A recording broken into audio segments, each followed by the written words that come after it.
Okay, so this lecture is about how to set up TextEdit on a Mac.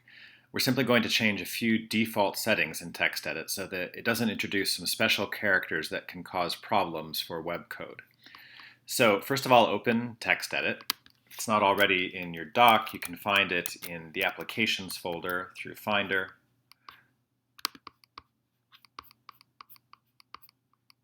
See it right there. You could just double click on that to open it if you needed to.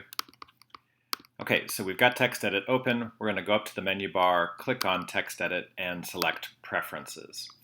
Now the first thing we're going to do is to switch the default format from rich text to plain text. Now you could do this each time you opened a new document, shift it over to plain text, but if you forget and you end up saving your HTML in rich text format, it's going to cause all kinds of problems for you. So you're better off setting the default for plain text so you won't have to remember. Then down here we have a whole bunch of options that are currently checked on. Now there are a few of these options that we could leave on and it wouldn't cause us any particular problems, but none of them are actually useful to us, so we're going to go ahead and take them all off. Now these first two are important. We're going to tell it that we do not want it to check or correct our spelling as we go. That's because in HTML we'll use several special code words, and TextEdit might think that we were simply misspelling an English word and try to correct it, which would actually introduce an error into HTML. The ruler isn't going to cause you any problem, but it's really not useful at all in writing HTML, so we're going to just get that out of the way by taking that off. Smart copy and paste is another one that might not cause any problems for you, but we're better off without it. These next two are important, smart quotes and smart dashes. If in our HTML code we put in some quote marks, TextEdit might try to make them into opening quotes and closing quotes. These are two characters that HTML doesn't recognize, and it would cause an error.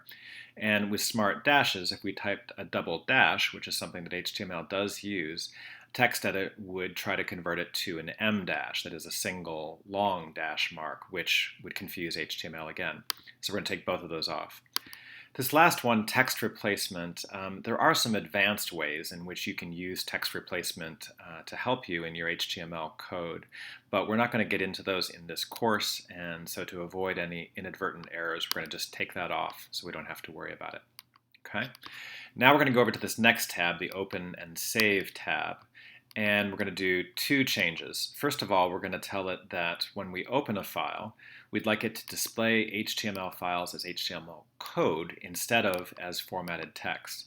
If we didn't do this, then if you opened an HTML document that you had created using TextEdit, it would show you sort of what it was going to look like in a browser rather than showing you the raw code, which is what you as a web developer actually want to be looking at and changing.